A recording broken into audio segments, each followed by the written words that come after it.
Today we're talking about space and why there's no easy answer to being a space janitor. But before we get into that, NASA's OSIRIS-REx spacecraft brought back samples from the asteroid Bennu, and in a live stream earlier today, NASA scientists showed us what it found hanging out in the great vastness of the cosmos. Simply put, the agency brought back a fairly large sample collection of various sized rocks, dust particles, and intermediate-sized particles.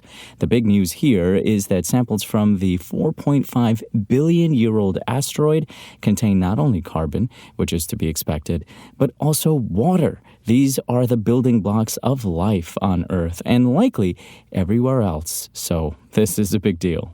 The OSIRIS-REx sample is the biggest carbon-rich asteroid sample ever delivered to Earth and will help scientists investigate the origins of life on our own planet for generations to come, said NASA Administrator Bill Nelson. Earth's orbit is getting crowded. Last year, a record 2,409 objects were sent to orbit, the bulk of which were satellites settling into the increasingly cluttered region up to 1,200 miles above our planet's surface known as low Earth orbit.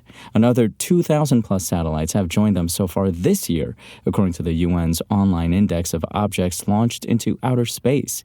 As the presence of artificial objects in orbit grows, so too does the accumulation of debris or space junk, and the risk of collisions. Dealing with existing waste and preventing its unchecked growth has become imperative, but it's a problem that doesn't have one simple solution.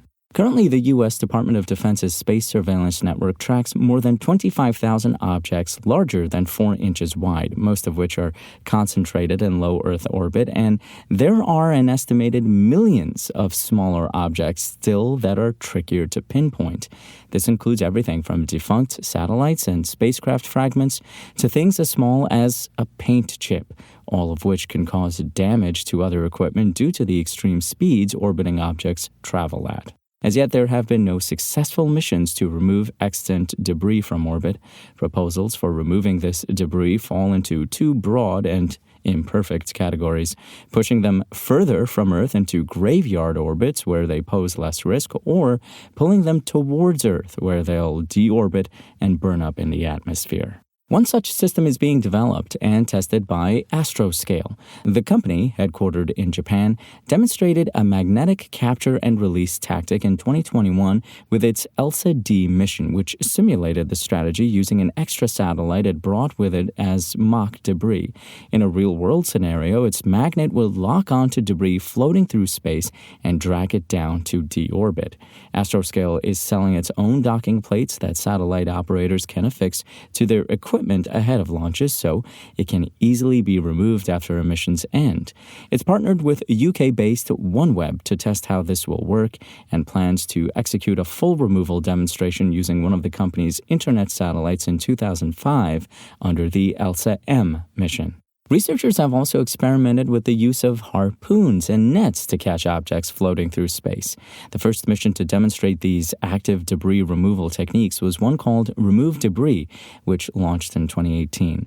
In 2018 and 2019, the craft successfully performed simulated debris capture by firing out a net and ensnaring a mock target, and by shooting a harpoon at a target to pierce and hook into it. The company behind the project, Surrey Satellite Technology, does not appear to have any follow-up missions planned. A cost-benefit analysis released last year by NASA noted that the benefit of space tugs like these could surpass their upfront costs in a matter of decades, but using space or ground-based lasers to nudge debris out of orbit could break even much sooner. Lasers can move objects either through the momentum of their photons or through a process called ablation, in which thrust is generated when the laser vaporizes bits of debris. The latter especially could be used for both large and small objects, either to deorbit debris or move trackable pieces out of another satellite's way to avoid a collision.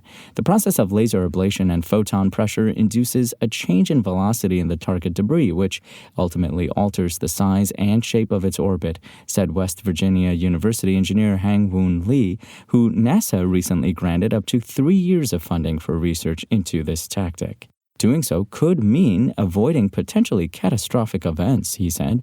Using multiple lasers at once, instead of a single beam, could produce even greater effects.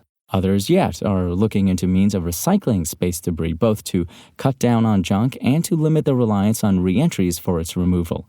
While reentry is among the preferred disposal methods, it doesn't come entirely without side effects of its own, which haven't yet been well studied.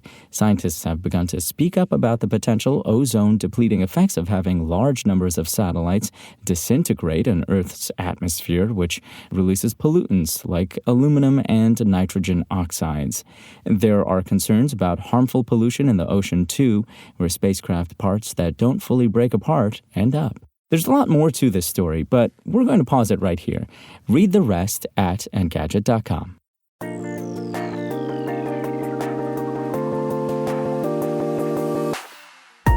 Thanks for listening to the show. Make sure to rate, review, and subscribe on Apple Podcasts. Today's show featured journalism by Engadget contributors Lawrence Bach and Cheyenne McDonald and was produced by Spoken Layer. I'm Imran Sheikh, and we'll talk more on Monday.